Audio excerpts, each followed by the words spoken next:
actually think we've tested.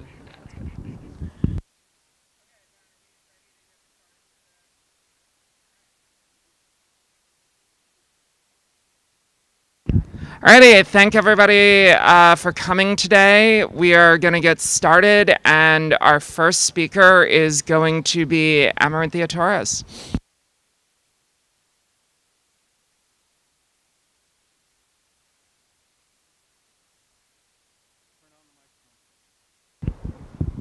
Hi there, good morning. My name is Amaranthia Torres, and I'm the co-executive director of the Coalition Ending Gender-Based Violence. I've spent over 20 years supporting survivors of sexual assault, rape, domestic violence, and stalking. Bearing witness to survivors' experiences over the years lays bare the inequity and abuse of power that gender-based violence relies upon. As a result, those most impacted by the conditions of oppression are especially vulnerable to abuse. Women, immigrants, Black and Indigenous people, women of color, people with disabilities, queer and trans people, and children. This is why we are so troubled and concerned about these harmful initiatives targeting queer and trans kids. An important law passed last year called the Safety Act, and IL-001 is trying to repeal it. Proponents of the initiative claim the Safety Act cuts off communication with parents. This is simply not true. Communication with parents can be an essential part of a young person's safety. However, we all know that some kids do not have a safe adult to talk to at home. Schools are one of the few lifelines where kids can access a safe and trusted adult. This is especially important for queer and trans kids who are disproportionately likely to face rejection from their family. Tragically, this can often lead to abuse, neglect, and homelessness as youth flee unsafe situations. The second initiative purports to protect girls in sports. It does the opposite. Instead of protection, it makes girls even more vulnerable to abuse by subjecting them to invasive genital exams to supposedly certify reproductive anatomy, just so they can play sports. Proponents of this initiative claim this is already existing practice for sports physicals. This is simply not true. And even if it was, we should not be subjecting girls to invasive genital exams for non-medical reasons. We know all too well the stories of abuse from coaches, doctors, and others in positions of authority over these athletes. The last thing we need is to open the door for more. I'd like to close by acknowledging that today is Transgender Day of Remembrance. As we honor, mourn, and remember those in our community who we've lost due to inequity, abuse, and violence, I am urging all Washingtonians to please protect vulnerable young people, especially queer and trans youth in our communities, and vote no on these harmful initiatives. Thank you for the opportunity to speak with you today.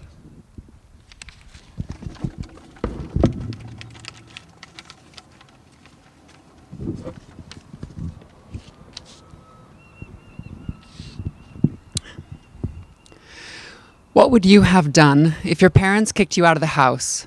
Where would you go? How would you survive? This is not a hypothetical question. It is a reality for millions of LGBTQ plus young people across the country. And despite queer people making up only 10% of the population, 40% of homeless youth are queer. My name is Claire Michelle, and in 2014, I came out to my parents only for them to turn their back on me and give me 24 hours to vacate. My stepmom and dad gave me no chance at a successful future and stripped away everything I had because I am transgender. Today, I call Seattle my home. It is a place where I rose from the ashes and began again. I faced and starvation and relied on my community to pull me up, a few who share the stage with me today. I put my body at risk more than once, and I fought like hell to get myself out of the situation that I was dealt. For me, it was do or die. But with the resilience that I carry and the support of my community, I was able to go from sleeping in my car, food insecurity, starvation, to running my own small, successful business. Now, nobody should have to go through what I did, but repealing the Safety Act, which is what these initiatives would do, means that gay and trans teens in Washington state will. Most parents love and support their kids, regardless of their sexual orientation and gender identity. And that's why more kids are coming out now more than ever, because they know they will have a safe and loving home. But some kids unfortunately don't have that. They know that being out to their parents means that they could be kicked out of their home, just like I was. And these kids deserve to feel safe and protected too. That is why I urge everyone to vote no. Vote no on these harmful initiatives and keep Washington kids safe. My name is Claire Michelle.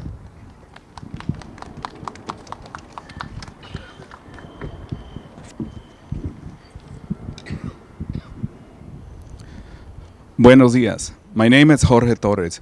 I am here as a school counselor, student advocate, and community member. As a high school counselor for over 25 years, I have the privilege of walking alongside young people as they navigate one of the most defining years of their lives. I see their hopes, their fears, and the incredible strength it takes to grow up in a world that doesn't always understand, accept, or support them. Among the young people who show the greatest resilience, despite encountering profound challenges, are students whose first language is not English, students who are undocumented or experiencing homelessness, students who identify as LGBTQ+, and students with disabilities. What I want to emphasize today is this: supporting some of the most vulnerable youth is not about politics, it's about humanity. It's about creating schools where every child, regardless of their diverse identities and lived experiences, can feel safe, learn freely, and know they belong. If students don't feel they can trust adults in school to keep their information confidential, we risk leaving them vulnerable to ongoing bullying, violence, or depression.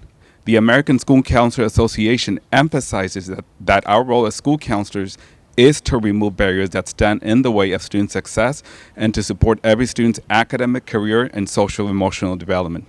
Initiative IL 26001 not only put youth at risk, but it directly undermines the values of inclusion, diversity, equity, and access, principles that should be the heart of public institutions and the foundation of the work we do. When we protect and support our most valuable youth, we are not offering special treatment.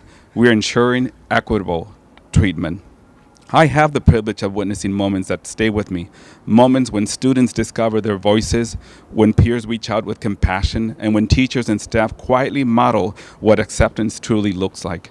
I think of a former student who entrusted me with something he had never spoken aloud, that he was gay and terrified his parents will not accept him. I think of another student who I work with who, despite learning English and growing up in a single-parent home, was also affected by substance use, accepted support from a community mental health organization, and went on to graduate high school and become a teacher. These moments remind me that change is possible, but we must continue to do our part. We must champion inclusive policies that offer clear protections and provide training so that every adult in our school building knows how to support every student. We must listen to our youth, not with assumptions, but with respect. And we must show them that every day that they deserve to be exactly who they are. As public institutions, our schools should reflect the evolving diversity of our communities and serve not just some, but every student. Today, that sense of safety and belonging is under attack.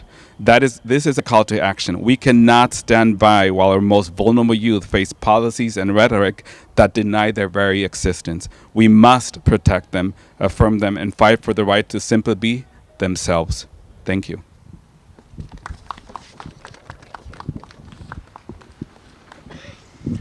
Good morning. My name is Elizabeth Waring, and I'm coming to you as a police detective with nearly 30 years of experience, as a mother of girls in sports, and as a coach. I am deeply concerned about the effects of proposed initiatives 26001 and 26638.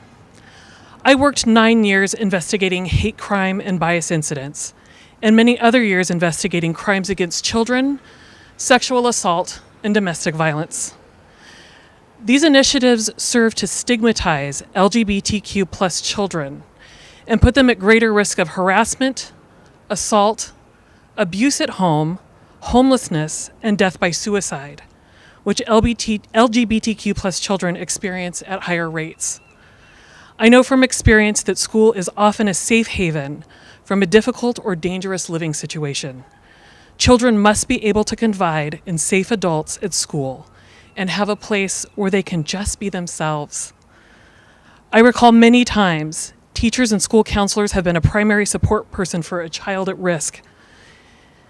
And my heart would be broken for them if they were forced by an unjust law to report a child's private information, even if it puts a child at risk of injury.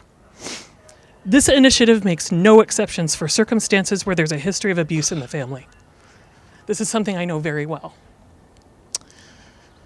Proposed Initiative 638 would force girls to prove their sex before participating in sports, including being compelled to expose their genitals to an adult if they don't have other documentation. This requirement would disproportionately affect children who don't have documentation or regular access to a physician. In addition to violating a child's dignity, I believe there is a high potential for sexual abuse under circumstances such as these. According to the CDC, nearly 1 in 4 girls experience sexual violence before the age of 18 in this country. I believe this initiative would increase the risk of sexual abuse for girls participating in sports. Sexual predators often set themselves up as authority figures to give themselves more power and access to their victims. The net effect of 638 would be to reduce participation in sports by children who would benefit greatly from experiencing leadership, teamwork, and personal growth. A physical examination is not something I would put my child through, and I believe many other parents would make the same choice. We already have a successful statewide policy in place since 2007 that allows schools to make decisions for transgender girls in sports on a case-by-case basis. These initiatives will not make the world safer, kinder, or more inclusive for our children. They are poorly reasoned, unnecessary, and cruel. And I urge everyone to say no to these 2 initiatives.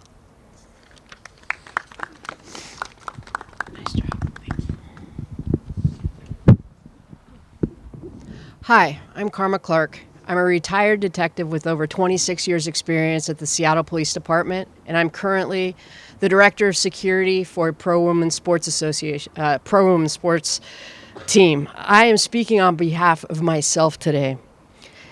As a law enforcement officer with over 26 years of experience, I'm deeply concerned about the safety implications for every student in Washington schools from the 2 initiatives now collecting signatures.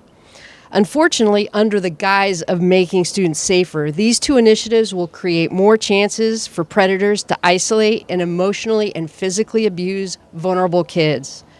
Initiative 638, for example, includes a provision that would require girls to undergo invasive genital exams of their reproductive organs just to play on a team. Boys are exempt. When I was a detective, I investigated many harassment and assault cases. Police know that sexual predators look for every opportunity to isolate, manipulate, and exploit their victims. By setting oneself up as a provider of sports physical exams at a school or community center, a predator could easily gain access to hundreds of potential victims under this initiative. This is particularly troublesome for immigrant, Black, brown, low-income, and rural girls who disproportionately don't have access to a trusted family doctor. I played high school softball, field hockey, and basketball. High school sports saved me, giving me a tight-knit community, leadership skills, and friends for life. The confidence, work ethic, and how to be a good teammate are all things I learned from sports and have been essential to my career and life success. If these initiatives had been in place back then, I would have been reluctant to try out for sports because I knew I didn't fit certain stereotypes. I would have been subjected to repeated questions and harassment about my gender, as well as invasive inspections of my genitals when I was as young as 13. If I had been Black or brown, my gender would have been challenged even more frequently, according to recent studies by sports associations.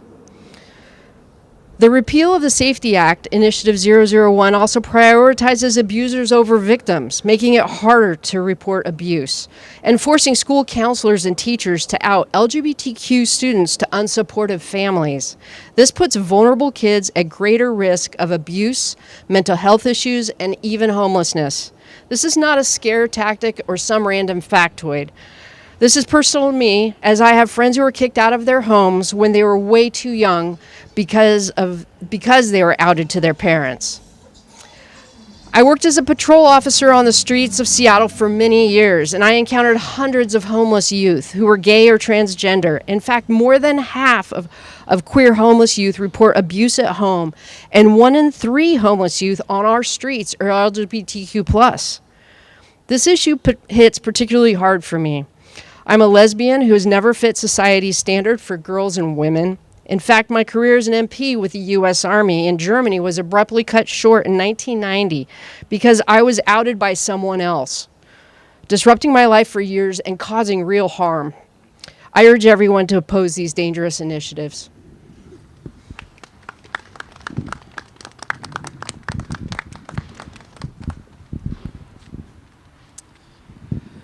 I want to thank all of our speakers. Let's give them a big round of applause. And open it up to any questions from the media. Yes. Yes.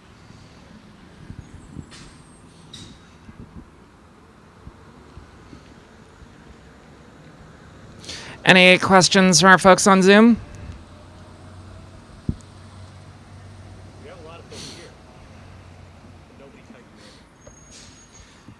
Any questions? Okay, well, folks can feel free to follow up with us later if there are any follow-up questions. We'll be happy to answer. All right, thanks everybody. Thanks everybody for coming.